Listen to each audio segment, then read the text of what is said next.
olhos, vamos juntos falar com Deus.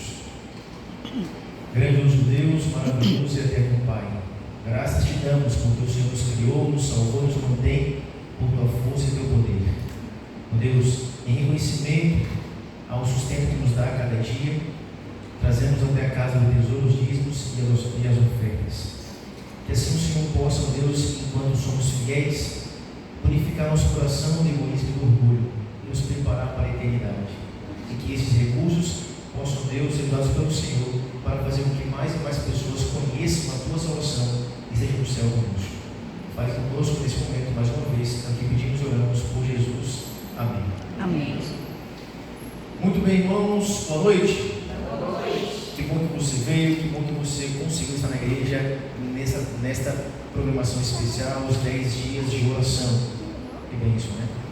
Você sabe que a inspiração nos diz que quanto mais oração, mais poder. E, eu não sei se você já ouviu, mas desde que eu vim para a igreja, eu já ouvi ser repetido algumas vezes aquela visão de Ellen White, que disse que ela menciona em sua visão que esteve no céu e olhou para o salvo do céu. Ele disse assim, que a maior parte dos que ali estavam no céu eram aquelas pessoas que participavam do quê? Que participavam dos cultos de oração. Alguns dizem que só quem vai para o culto quarta-feira vai ser salvo, né? Mas na verdade, todos os cultos são cultos de oração, né? Mas o culto de quarta-feira é um culto de oração, né? Então, amigo, que você está aqui e tem priorizado esses momentos especiais de oração, de estar com Deus, parando um pouco a correria e compromissos importantes do dia a dia para estar aqui, que é um compromisso essencial para com o nosso Deus. Bom, se você tem feito seguindo os estudos da revista, você tem sido realmente abençoado, porque a reflexão é bem bacana, bem profunda. E hoje nós estamos no tema de número 7. Hoje vamos falar um pouco sobre saúde Social. Saúde social. Já falamos de saúde física, saúde emocional, saúde familiar. Agora vamos falar um pouquinho sobre, ou refletirmos um pouco na saúde social, tema de número 7. Já estamos indo para a reta final dos nossos 10 dias de oração. Se você não tem a revista, está ali projetado e você vai poder acompanhar conosco aí. E eu queria, não vai ser uma pregação, tá bom? Vai ser um diálogo. Então, se você na sua revista marcou alguma coisinha, algum trecho, alguma frase que você quiser destacar, você pode ficar à vontade para compartilhar conosco. E queria já pedir a sua ajuda para que você alguém possa ler para nós aí o verso, digamos, central dessa lição, de Filipenses 2, 3 e 4. Pode ler também aí na projeção. Não façam nada por interesse pessoal ou vaidade, mas por humildade, cada um considerando os outros superiores a si mesmo, não tendo em vista somente os seus próprios interesses, mas também os dos outros. Muito bem, o texto da palavra de Deus que nos orienta de a maneira como devemos viver, principalmente no nosso relacionamento de uns para com os outros, principalmente ao nos relacionar com pessoas que não conhecem o Deus que nós conhecemos. Então, através do nosso relacionamento com eles, deve despertar neles um desejo de conhecer esse Deus que nós servimos, de ter aqueles que nós temos, pois ela é maravilhosa. Então, devemos considerar os outros superiores a nós mesmos, no sentido de sempre ter essa empatia, ter interesse pelo outro, saber suas lutas. Veja, o tal do Freud, o criador da psicanálise, de uma abordagem psicológica, uma ciência, ele descobriu a cura através da fala, através da catarse. Quando colocamos para fora aquilo que está nos machucando por dentro, nós somos curados aos poucos. E a psicanálise, os psicólogos que estão nessa abordagem, tem uma missão. A missão deles, enquanto ali está o seu paciente, que é algo bem relevante, é poder, com esse paciente, cavar mais fundo e motivá-lo a falar dos seus traumas, das suas lutas, das suas dores. E é como se aquele que está colocando para fora tomasse um remédio e aí ele vai se curando aos poucos. Então, veja, você pode ser um psicólogo e ajudar muitas pessoas ao seu redor. As pessoas, na sua maior parte, são egoístas, não se importam com os outros, e quando alguém está interessado em sua vida, interessado em sua luta, quer orar por você, isso é impactante. Então, é isso que o verso está dizendo. que nós devemos nos interessar pelos interesses dos outros. Uma vez tive um colega de trabalho meu lá em Rondônia, que eu trabalhava no Detran, antes de ser pastor, e ao falar com ele ali sobre alguns problemas de uma outra pessoa, ele falou assim: olha, cada um com os seus problemas, eu já tenho os meus e ele tem os dele. Se eu for querer absorver o problema dos demais, eu vou arrumar problemas para mim e para minha família. Tem uma certa lógica aí, não é? Contudo, não é a lógica bíblica. Nós temos sim que nos doar, e a vida abnegada, nesse ponto de vista, não há ferramenta mais poderosa do que uma vida abnegada. E eu quero a sua ajuda para você e eu juntos aqui nos lembrarmos de alguns episódios bíblicos onde podemos extrair exemplos de pessoas, homens e mulheres de Deus, que viveram esse verso na prática e amaram até mesmo seus inimigos. Me ajuda aí, pensa aí. Eu vou falar um aqui, você vai pensando em outro aí para compartilhar com a gente. Eu me recordo, até separei aqui para ler, eu vou ler aqui o texto de Atos capítulo 7, verso 60, que fala assim: então, ajoelhando-se, clamou em alta voz: Senhor, não lhes impute este pecado. Com estas palavras, adormeceu. Quem sabe qual é o personagem aqui? Difícil. Estevão. Então Estevão, ele estava sendo perseguido e estava sendo apedrejado. Enquanto ele era apedrejado, ele orava pelas pessoas que estavam apedrejando ele. Senhor, perdoa-os. Senhor, não impute a eles este pecado. Você se lembra de alguém que disse palavras semelhantes? Jesus na cruz. Veja, o discípulo, ele está demonstrando na prática que de fato Cristo está vivendo nele. Ele é capaz de amar até os inimigos, até aqueles que o estão apedrejando na pessoa. Um irmão de Jesus depois tornou-se um líder da igreja em Jerusalém. Ele pregava sobre Jesus, era Judas, conhecido como o Justo, e a tradição diz que os seus joelhos eram como joelhos de camelo. Já viu o joelho de camelo já?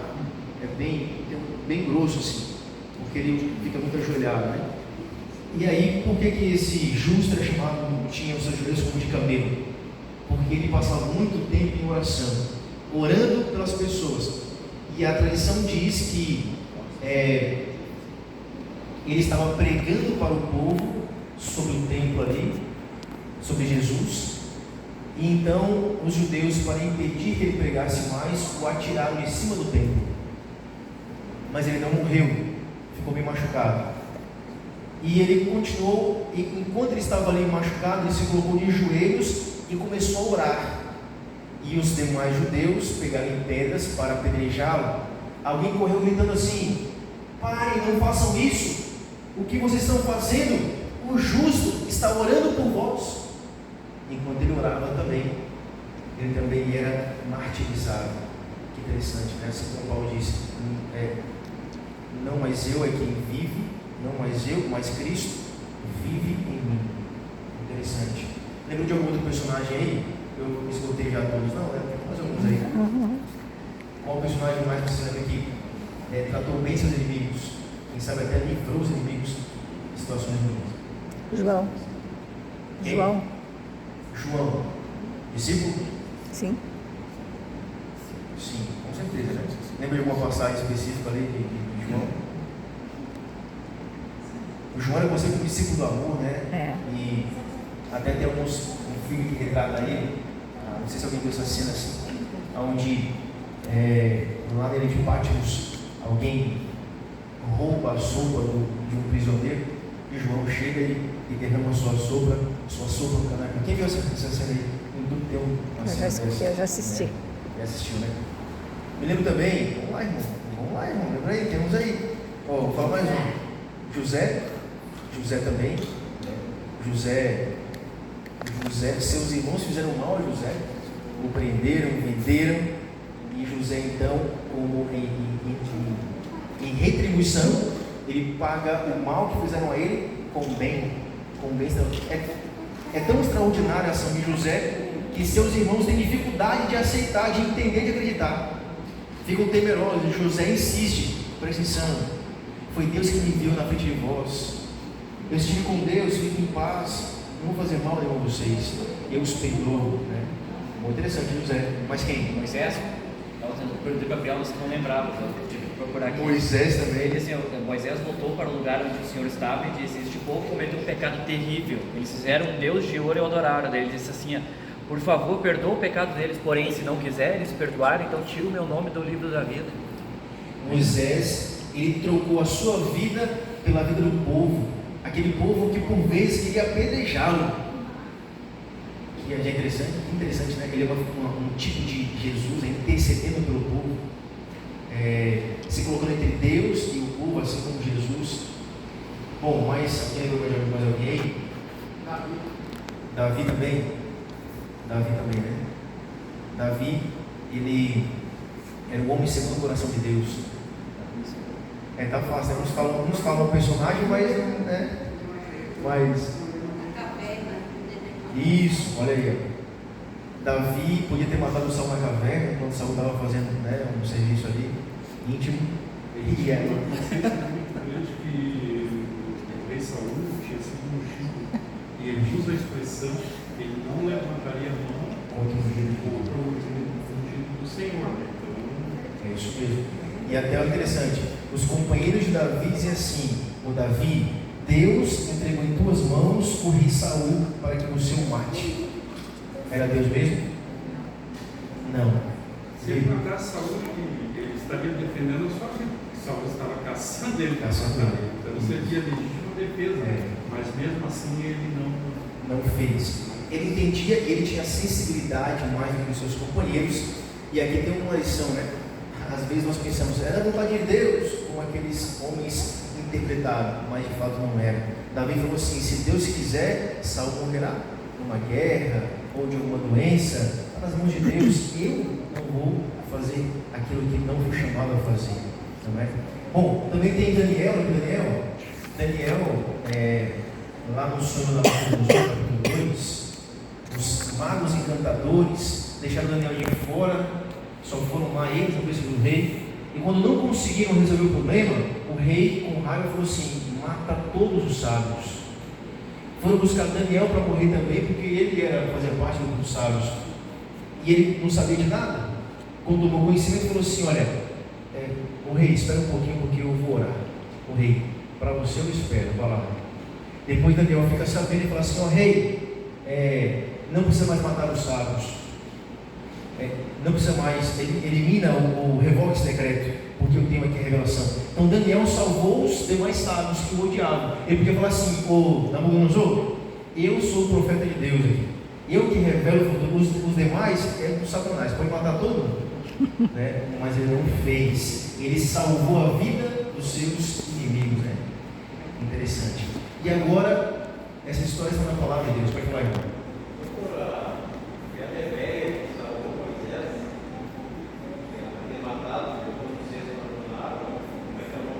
As parteiras.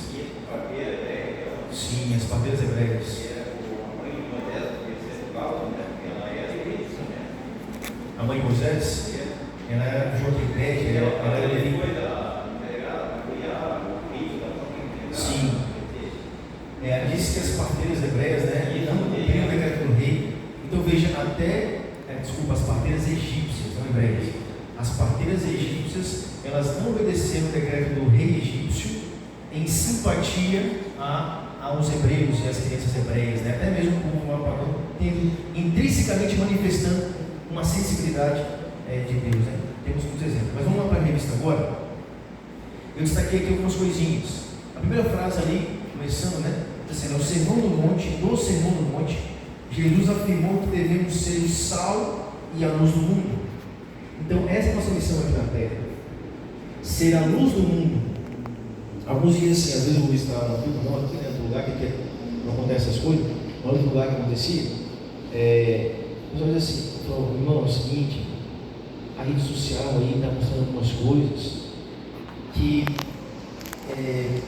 são contrárias aos princípios que nós cremos e que você aceitou quando se batizou. Então, pastor, a vida é minha, pastor. Esses irmãos estão falando de mim, manda isso para a vida deles, pastor. A vida é minha, eu faço o que eu quiser.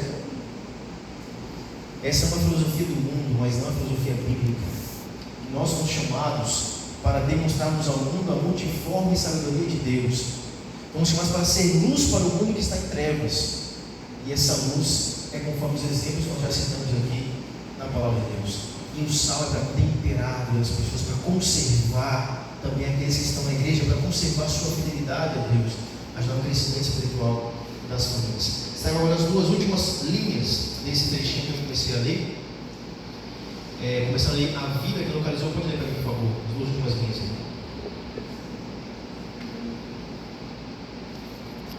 Localizou?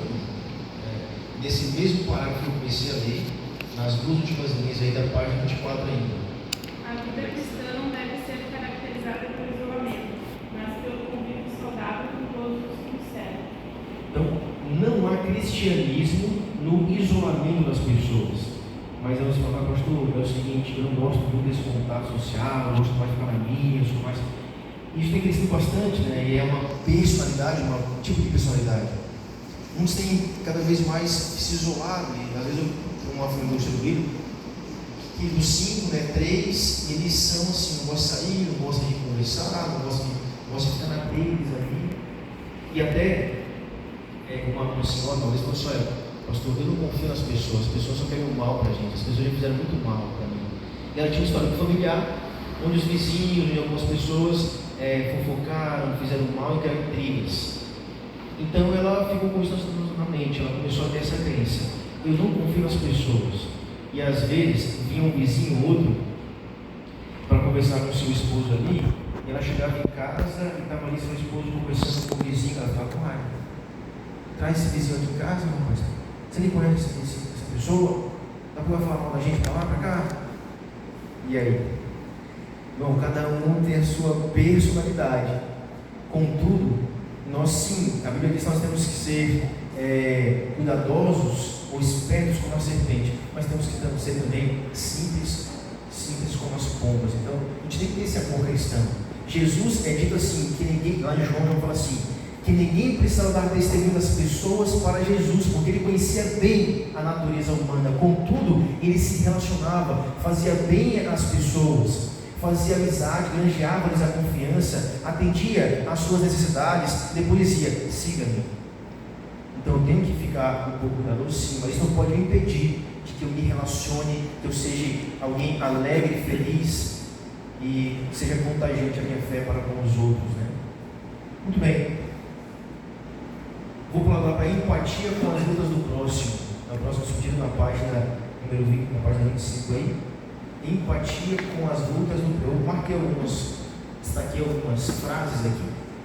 Se você destacou aí também, você pode ler. Eu vou ler essas aqui. A partir da terceira linha, ali, onde começa a. Isso mesmo. Vai até o ponto e vírgula ali. Depois no final vai até o ponto e vírgula.